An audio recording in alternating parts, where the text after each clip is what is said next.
Bonjour à tous nos amis de la page Facebook Maurice Cérulo Francophonie. Alors, grand merci à chacun d'entre vous pour votre fidélité à suivre chaque jour les enseignements vidéo du docteur Maurice Cérulo. Alors, c'est véritablement une école du ministère en ligne gratuite qui est mise à votre disposition chaque jour sur la page Facebook. Alors, vous savez, juste avant de retourner auprès du Seigneur, Dieu a dit à son serviteur, « Je ne veux pas que ce ministère que je t'ai donné et qui a atteint des millions d'hommes et de femmes à travers le monde, je ne veux pas que ce ministère meure lorsque tu retournes auprès de moi. » Et vous savez, lorsque Dieu a dit ces paroles au docteur Cérulo, il n'avait pas le docteur Cérulo en tête, c'est vous qu'il avait en tête. Et Dieu déclare qu'il ne veut pas que ce ministère meure. Il veut que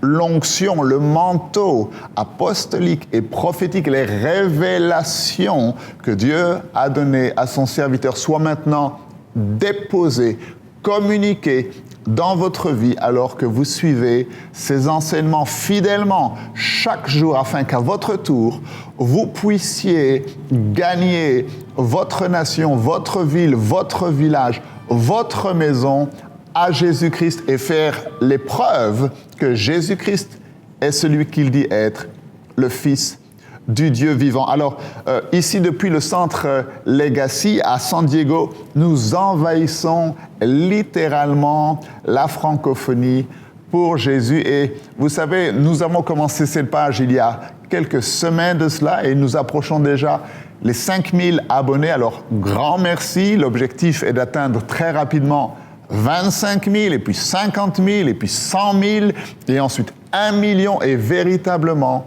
ensemble, nous allons avoir un impact dans la francophonie parce que la francophonie est véritablement dans le cœur de Dieu. Alors aujourd'hui, j'aimerais partager avec vous une révélation, une vérité, une clé pour votre prospérité financière qui concerne les offrandes. Et nous allons ensemble lire la parabole de l'économe infidèle que l'on trouve dans l'évangile de Luc au chapitre 16. Et avant de partager avec vous cette parabole, j'aimerais vous poser cette question et savoir combien d'entre vous qui m'écoutez, vous aimeriez être plus sages que les hommes et les femmes qui détiennent les richesses financières, l'or, l'argent, les biens matériels dans ce monde. Aimeriez-vous être plus sages que ces personnes-là? Et cette parabole dans Luc chapitre 16 nous donne la clé sur comment vous et moi pouvons être plus sages que ces personnes qui possèdent les richesses du monde. Et nous lisons ensemble qu'un homme riche avait un économe qui lui fut dénoncé comme dissipant ses biens. Et au verset 2, cet homme riche appela cet économe et lui dit « Qu'est-ce que j'entends dire de toi ? Rends compte de ton administration, car tu ne pourras plus administrer mes biens. » Et donc, cet homme, cet économe infidèle, allait perdre son travail. Et il s'est posé la question et il s'est dit « Qu'est-ce que je vais faire maintenant que je vais perdre mon travail, je ne connais pas un autre métier, j'ai honte de faire la mendicité. » Et il réfléchit et il a une idée. Et il dit « Oh, je sais ce que je ferai afin que lorsque je serai chassé de cet endroit, que les gens à l'extérieur puissent me recevoir chez eux. » Et vous connaissez l'histoire, il appelle les débiteurs de son maître et il lui demande « Combien dois-tu à mon maître ?» Et le premier dit « Eh bien, je lui dois 50 000 euros. » Il dit « Écoute, assieds-toi, prends le billet. » Et il barre les 50 000 et il écrit 25 000. Ensuite, il appelle le deuxième débiteur et il lui dit « Et toi, combien dois-tu à mon maître ?» Il dit « Oh, je dois 30 000. » Il dit « Écoute, assieds-toi. » Il barre les 30 000 et il écrit 15 000.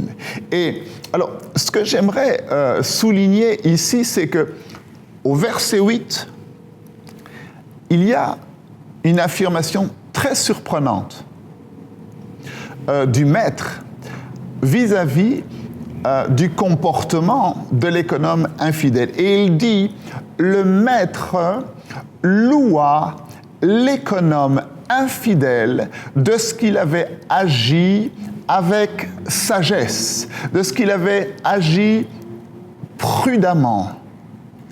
Et ensuite, il est dit, car les enfants de ce siècle, et là je dois tout de suite vous arrêter, parce que vous savez que lorsque la Bible a été traduite, il n'y avait pas de verset. C'est les traducteurs et ceux qui ont publié les textes saints qui ont mis des versets, verset 1, verset 2, etc., pour nous faciliter la lecture. Mais ici, véritablement, je dirais que le verset a été mal placé parce que le maître loua l'économe infidèle de ce qu'il avait agi prudemment. Cela fait partie de la parabole. Mais maintenant, la parabole est terminée et c'est maintenant Jésus-Christ qui s'adresse à nous. Et il dit, car les enfants de ce siècle sont plus prudents, sont plus sages à l'égard de leurs semblables que ne le sont les enfants de lumière.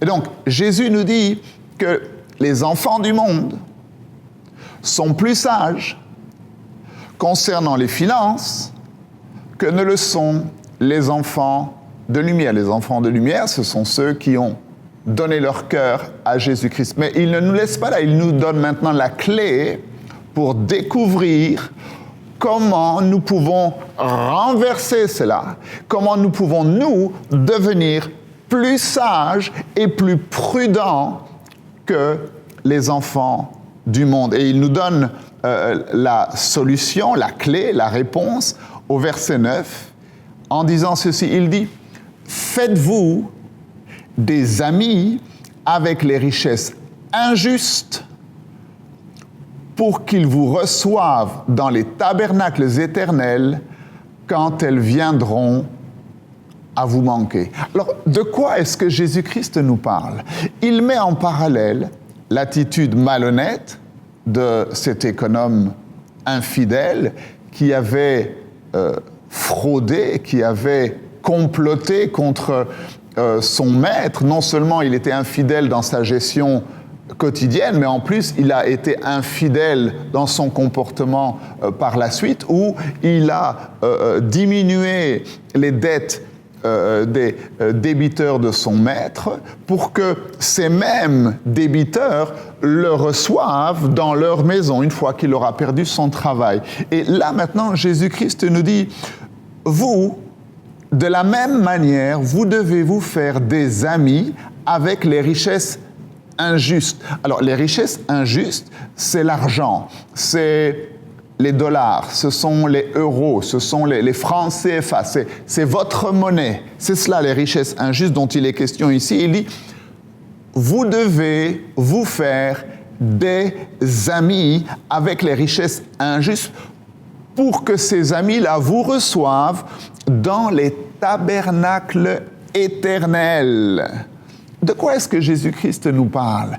Il nous dit que la façon pour vous et moi d'être plus sages que les gens de ce monde, plus sages que ceux qui possèdent les richesses de ce monde, est d'utiliser notre argent pour prêcher l'Évangile. Vous savez, lorsque nous quitterons cette terre, la Bible dit qu'il y a de nombreuses demeures dans la maison de notre Père. Et donc, lorsque nous quitterons cette terre, eh bien, il y a une demeure au ciel qui nous attend. Mais non seulement cela, mais pour nous qui avons utilisé notre argent pour gagner les âmes à Jésus, lorsque nous irons au ciel, non seulement nous aurons notre demeure, mais nous serons accueillis par une multitude d'amis dans leurs tabernacles éternels, dans leur demeure éternelle, et qui nous diront « Oh, mon ami Pierre, mon ami Jacques, mon ami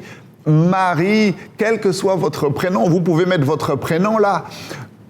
Grâce aux offrandes que tu as données fidèlement, grâce aux sacrifices que tu as faits pour prêcher, que l'évangile soit prêché dans les nations du monde, eh bien, j'ai été sauvé, moi et ma famille, nous sommes sauvés. Non seulement tu peux profiter de ta demeure, mais ma demeure est également ta demeure. Et non seulement cela, mais lorsque j'ai été sauvé, l'appel de Dieu est venu sur ma vie et à travers mon ministère, j'ai gagné des multitudes d'hommes et de femmes au Seigneur. Et tu vois, toutes ces demeures, tous ces tabernacles éternels sont maintenant à toi. Ils se sont tes amis. C'est ce qu'il est dit. Il est dit, faites-vous des amis avec les richesses injustes pour qu'ils vous reçoivent dans les tabernacles éternels. Et donc, Dieu nous dit, je veux que vous soyez plus sages que les enfants de ce monde. Et la façon pour que nous soyons plus sages est d'utiliser notre argent, de semer des semences de foi, de semer des semences d'amour pour que l'Évangile soit prêché dans les nations du monde. Et vous savez, Jésus-Christ parle avec sévérité parce qu'il continue en disant « Nul ne peut servir deux maîtres ». Nous ne pouvons pas servir Mammon, c'est-à-dire l'argent, et servir Dieu. Il dit « Si vous êtes fidèles avec l'argent, avec les richesses injustes, lorsque vous êtes sur cette terre, alors Dieu vous confiera les véritables richesses lorsque nous serons au ciel. Et je voudrais vous encourager aujourd'hui à semer une offrande d'amour, à semer une offrande de foi, une offrande de Luc chapitre 16 en obéissance à la parole de Dieu, en disant « Seigneur, je décide aujourd'hui d'utiliser mon argent et je décide d'être plus sage que les enfants de ce monde. Seigneur, je sers Dieu et je ne sers pas Mammon. Je suis fidèle avec l'argent que tu m'as confié sur cette terre pour prêcher l'Évangile et je me joins à cette initiative extraordinaire du ministère Maurice Cérillo, qui chaque jour diffuse sur la page Facebook, sur le net, sur les réseaux sociaux, l'école du ministère, afin de bâtir l'armée de Dieu et de gagner les âmes à Jésus-Christ. Et pour tous ceux d'entre vous qui allez obéir à la voix du Seigneur et semer cette semence d'amour, semer cette semence de foi, eh bien, nous vous offrons ce livre extraordinaire, 7 étapes pour votre victoire personnelle. Vous découvrirez dans ce livre 7 vérités, 7 étapes que Dieu a révélées à son serviteur Maurice Cérillo et lui a dit, si tu mets en pratique ces 7 étapes à chaque fois que tu fais face à une circonstance impossible, à chaque fois que tu fais face à un défi qui semble insurmontable, si tu mets ces 7 étapes en pratique, tu auras la victoire à chaque fois. Alors, je vous encourage à cliquer sur le bouton « Faire un don » et à envoyer votre offrande. Si vous ne pouvez pas envoyer votre offrande en ligne, je vous encourage à nous envoyer un email à info@mcwe.com en nous donnant votre nom et le montant que vous souhaitez donner au Seigneur et nous prendrons contact avec vous pour permettre à votre offrande de nous parvenir. Que Dieu vous bénisse, que Dieu bénisse votre famille, que Dieu bénisse tout ce que vous faites dans le beau nom de Jésus-Christ. Et n'oubliez pas, la francophonie appartient à Jésus-Christ.